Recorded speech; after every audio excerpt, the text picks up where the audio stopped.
اور نیت آپ کو پتہ ہے کہ دل کے ارادے کا نام ہے، اس میں زبان سے الفاظ کا ادا کرنا کہ میں نیت کرتا ہوں 2 رکعت واجب نماز عید الفطر کی واسطے اللہ کے، منہ میرا کعبہ شریف کی طرف کہتے ہوئے اللہ اکبر کہنا، یہ الفاظ کا دہرانا ضروری نہیں ہے، لیکن اگر کوئی دہرا لیتا ہے تو کوئی حرج کی بھی بات نہیں ہے۔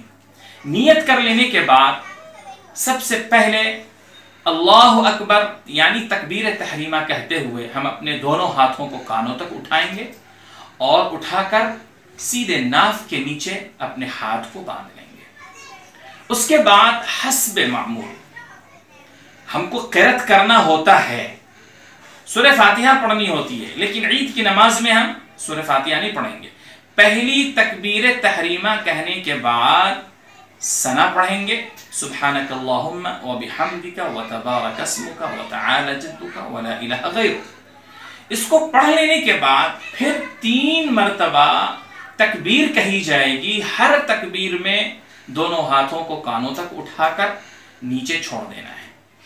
اس طرح 3 مرتبہ اللہ اکبر اللہ اکبر اللہ اکبر کہہ کر جب تیسری مرتبہ جب تکبیر کہی جائے گی تو اس میں اپنے ہاتھ کو باندھ لینا ہے، اور باندھ کر پھر اعوذ باللہ من الشیطان الرجیم، پھر بسم اللہ الرحمن الرحیم پڑھ کر کے سورۃ الفاتحہ کی تلاوت کی جائے گی۔ اس کے بعد پھر کوئی سورہ پڑھی جائے گی۔ اسی طریقے سے اس طرح یہ پہلی رکعت مکمل ہو جائے گی۔ اب جب دوسری رکعت ہوگی، دوسری رکعت میں حسب معمول امام یعنی نماز عید پڑھانے والا سب سے پہلے قرأت کرے گا۔ اب جب یہاں قرأت کی بات آ رہی ہے تو اس میں سب سے پہلے وہ صرف بسم اللہ پڑھے گا، اعوذ باللہ نہیں پڑھے گا۔ اعوذ باللہ صرف پہلی رکعت میں پڑھی جاتی ہے، پہلی مرتبہ پڑھی جاتی ہے، دوسری مرتبہ نہیں پڑھی جاتی ہے۔ بسم اللہ الرحمن الرحیم پڑھیں گے، بسم اللہ الرحمن الرحیم کے بعد سورۃ الفاتحہ، سورۃ الفاتحہ کے بعد کوئی سورہ جو آپ کو یاد ہو سکتی ہے وہ آپ پڑھیں گے۔ اس کے بعد رکوع میں جانے سے پہلے 3 زائد تکبیر اور کہنا ہے۔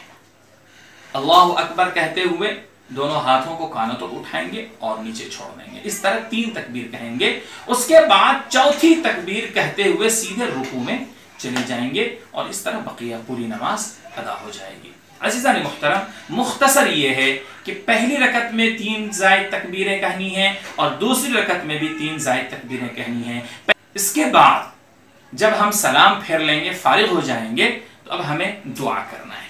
اجتماعی دعا کرنا ثابت ہے نبی علیہ الصلوۃ والسلام سے، اس لیے دعا کریں گے۔ ایک بات یہاں یاد رکھیے کہ عام طور پر بہت سے لوگ دعا کو خطبے کے بعد رکھا کرتے ہیں، یعنی خطبہ پڑھ لینے کے بعد وہ دعا کیا کرتے ہیں، ایسا کرنا بدعت ہے۔